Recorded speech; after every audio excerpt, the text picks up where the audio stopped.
তো শাহরুখ খানের ছেলে আরিয়ান খানের ডিরেকশনাল ডেবিউ হওয়া web series the bats of বলিউডের ট্রেলার কিন্তু গতকাল ড্রপ করা হয়েছে।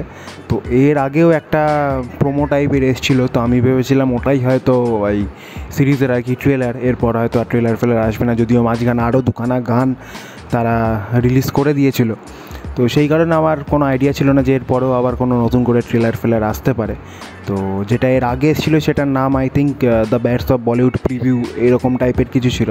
তো যাই হোক, সেটার একটা সেপারেট রিয়াকশান ভিডিও আমার চ্যানেলে রয়েছে, তোমরা যদি না দেখে থাকো ওটা চাইলে গিয়ে চেক আউট করতে পারো। আর এখন কথা হবে দ্য ব্যাটস অফ বলিউডের অফিসিয়াল ট্রেলার নিয়ে।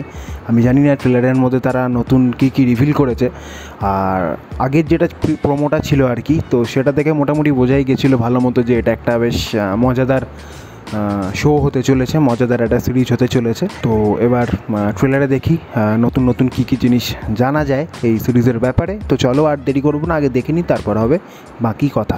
চলো।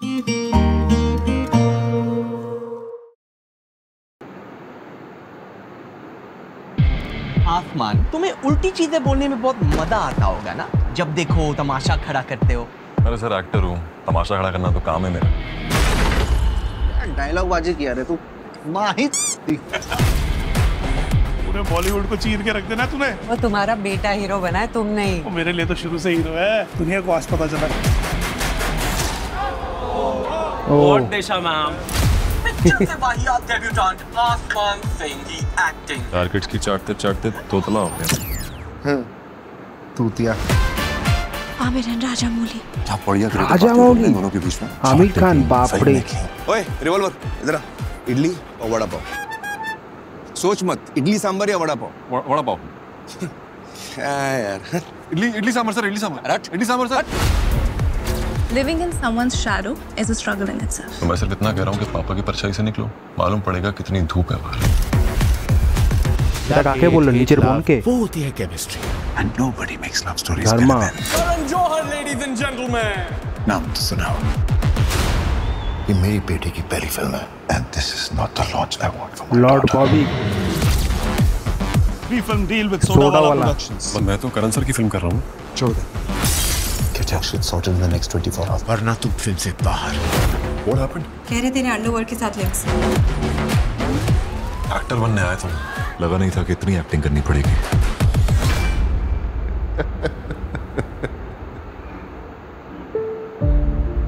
दुनिया में ऐसे बहुत से लोग मिलेंगे जो तुम्हें झुकाने की कोशिश करेंगे,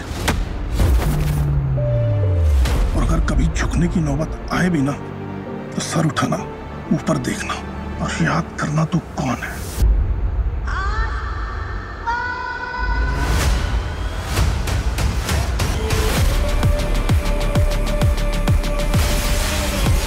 अनिरुद्धर बीजीएम।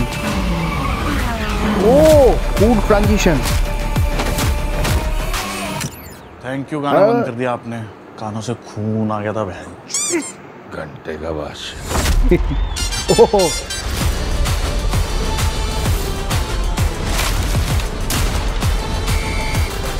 अब पहचाना।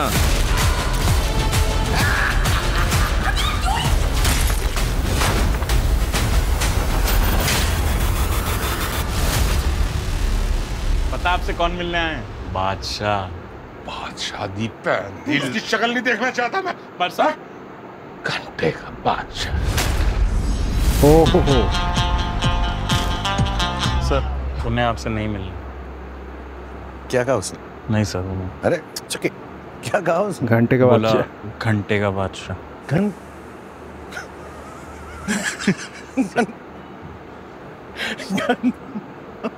घंटे का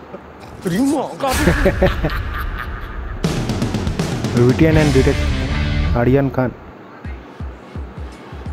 নাইস। তো কেমন লাগলো ব্যাটস অফ বলিউডের ট্রেলার? তো এক কথায় যদি বলি, ট্রেলারটা কিন্তু আমার বেশ ভালো লেগেছে। খুব সুন্দরভাবে ট্রেলারটা ডিজাইন করা। সবথেকে বড় কথা, ট্রেলারের মধ্যে যে কমেডির যে পাঞ্চটা রয়েছে সেটা কিন্তু খুব ভালোভাবে ওয়ার্ক করছে। সাথে মাঝখানে সামান্য একটু ইমোশনাল জায়গা ছিল, সেটা সেরকম বেশি স্পেস ছিল না, সেই জন্য ট্রেলারে সেটাকে জাজ করাটা ঠিক হবে না। আই থিঙ্ক শোয়ে যখন জিনিসগুলো দেখানো হবে তখন সবাই ডেফিনেটলি কানেক্ট করতে পারবে। আর সবথেকে বড় কথা হচ্ছে শাহরুখ খানের ছেলে একজন, কী বলবো, সে নিজে একজন স্টার কিড, সে নিজে একজন নেপো কিড। বাট সে তার ডিরেকশনাল ডেবিউ ওয়েব সিরিজের মধ্যে দিয়ে প্রথম যে গল্পটা বলছে সেটাই হচ্ছে একজন আউটসাইডারের কথা, একজন নিউকামার আউটসাইডারের কথা সে তার ওয়েব সিরিজে তুলে ধরছে। এই ব্যাপারটা আমার কিন্তু দারুণ লেগেছে। ট্রেলারের মধ্যে যে কজনকে দেখানো হয়েছে প্রত্যেককে দারুণ লাগছে, মানে আলাদা আলাদা করে এইভাবে ধরে বলা পসিবল হবে না হয়তো আমার পক্ষে, বাট যারা যারা রয়েছে প্রত্যেকে দারুণভাবে প্রেজেন্ট করা আছে, দারুণ লাগছে সবাই, প্রত্যেকে দারুণ মানিয়েছে। গল্পটা যেটুকুনি বুঝলাম যে একটা আউটসাইডার, মানে যেটা হচ্ছে লক্স যে ক্যারেক্টারটা প্লে করছে সেটা হচ্ছে আসমান সিং, সে একজন আউটসাইডার, সে একজন নিউ কামার, সেই বলিউডে এসে একটা হিট সিনেমা দিয়ে দিচ্ছে, তারপর দুটো প্রোডাকশান হাউসের মধ্যে তাকে নিয়ে আর কি টানাটানি শুরু হয়ে যায়। একটা হচ্ছে করণ জোহরের যেটা দেখিয়েছে ধর্মা প্রোডাকশান, আর একটা দেখিয়েছে সোডাওয়ালা। এবার সোডাওয়ালাটা কাকে ইঙ্গিত করছে আমি শিওর নই, আমার যতদূর মনে হচ্ছে এটা নাডিয়াডওয়ালা যে এদের যে প্রোডাকশান হাউস রয়েছে ওটাই সম্ভবত হবে, কেননা লাস্টের ওয়ালাটা ওদের সাথেই যাচ্ছে। তো যাই হোক, মানে ধর্মা আর সোডাওয়ালা এদের দুজনের মধ্যে ক্ল্যাশ হচ্ছে যে কে মানে আর কি ওই আসমান সিংকে দিয়ে তার নেক্সট সিনেমা সাইন করাবে। আর আসমান সিং মানে লক্ষ্যের কাছে 1 ঘন্টা টাইম আছে, তার মধ্যে আই থিঙ্ক কী বলে কন্ট্রাক্টে আর কি সাইন করতে হবে যে কোন প্রোডাকশান হাউসের সাথে সে আর কি তার নেক্সট ফিল্ম সে করবে। একদিকে দেখা যাচ্ছে করণ জোহরকে, যে করণ জোহর এসে লক্ষ্যকে বলছে যে আমার থেকে বেটার লাভ স্টোরি আর কেউ বানাতে পারে না, আমার নাম তো শুনেইছো। তো আর একদিকে সোডাওয়ালার প্রোডাকশান হাউস থেকে তাকে বলা হচ্ছে যে না, করণের সিনেমা তুমি ছেড়ে দাও, আমাদের সিনেমা করো। তো এর মধ্যে দিয়ে এবার সে কারোর একটা সিনেমা সাইন করে, আই থিঙ্ক সে করণ জোহরের সিনেমায় সাইন করবে, যার জন্য তাকে আর কি কিডন্যাপ করা হবে। তো এটাই হচ্ছে ব্যাপার, কিডন্যাপ করা হবে। কিডন্যাপ করার পর তাকে আর কি বদনাম করার জন্য তাকে আন্ডারওয়ার্ল্ডের সাথে তার কানেকশান দেখানো, যেটা আর কি আমাদের রিয়েল বলিউডে অ্যাকচুয়ালি অনেক সময় হয়েছে।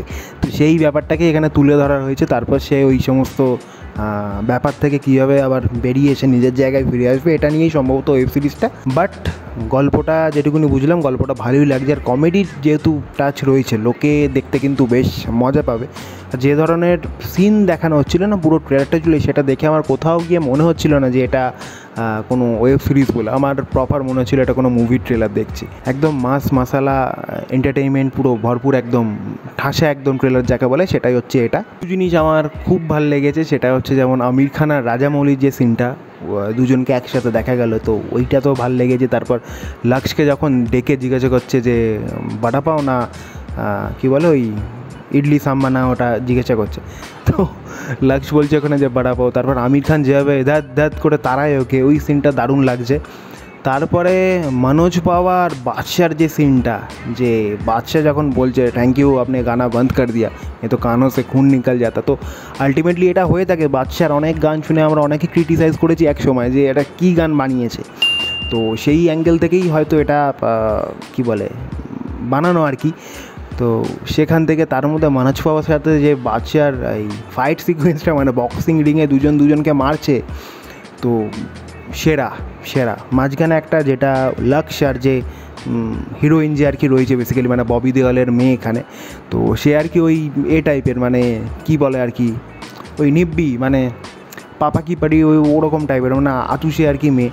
তো সে বলছে যে শ্যাডোর নিচে থেকে স্ট্রাগল করা কতটা কঠিন তুমি কি করে বুঝবে। তো লক্ষ্য আবার তাকে বলছে যে বাবার মানে পারছাই থেকে, মানে ছায়া থেকে বেরিয়ে এসে দেখো, তাহলে বুঝতে পারবে আসল কষ্ট কাকে বলে।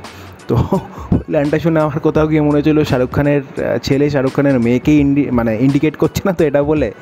তো কিছু জিনিস বেশ ভালো লেগেছে। তারপর বাবা ছেলে যে ইমোশনাল জায়গাটা ছিল, যে সবাই তোকে নিচে দাবানোর চেষ্টা করবে, তুই মনে রাখবি তুই কার ছেলে। তো ওই সিনটা যখন দেখছিলাম তখনও আমার মনে হচ্ছিলো যেন শাহরুখ খানের ছেলেকে এই কথাটা বলছে। তো বেশ ভালো, এইগুলো বেশ ভালো। তারপর লাস্টে যখন শাহরুখ খানের যে ক্যামিওটা রয়েছে, এটা সবাই জানতো যে শাহরুখ খানের ছেলে যখন সিরিজটা বানাচ্ছে, তো সেখানে শাহরুখ খানকে এক ঝলক দেখা যাবেই যাবে। আর যেভাবে সে আদা জল খেয়ে আর কি প্রমোশনে লেগে রয়েছে ছেলের এই ওয়েব সিরিজের জন্য, সেখান থেকে সবাই মোটামুটি শিওর ছিল এই ব্যাপারটা নিয়ে যে শাহরুখ খানকে তো অ্যাটলিস্ট দেখা যাবে। তবে এটা কেউ এক্সপেক্ট করেনি যে শাহরুখ খানের ছেলে একমাত্র প্রথম একটা অসম্ভবকে সম্ভব করবে, সেটা হচ্ছে 3 খানকে একই জায়গায় আনা, একই ওয়েব সিরিজে আনা।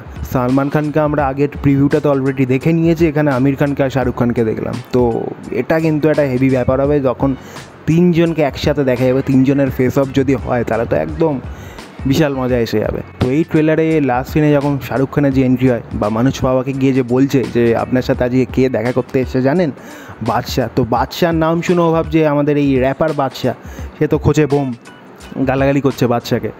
তো গালাগালি করে তাকে ভাগিয়ে দেয়। তারপর বাইরে এসে যখন শাহরুখ খান ওর সাথে দেখা করতে যায়, তোকে আটকে বলছে যে আপনার সাথে দেখা করবে না। যখন জিজ্ঞাসা করছে যে কেন, আপনাকে ঘান্টেকা বাচ্চা বলেছে। তো ওইখানে শাহরুখ খানের যে রিয়াকশান তেরি, তো ওই সিনগুলো কিন্তু সত্যিকারই মানে খুব সুন্দরভাবে ওয়ার্ক করেছে। মানে যারা দেখছে তারা কিন্তু মজা পাবে এই সিনগুলো দেখে।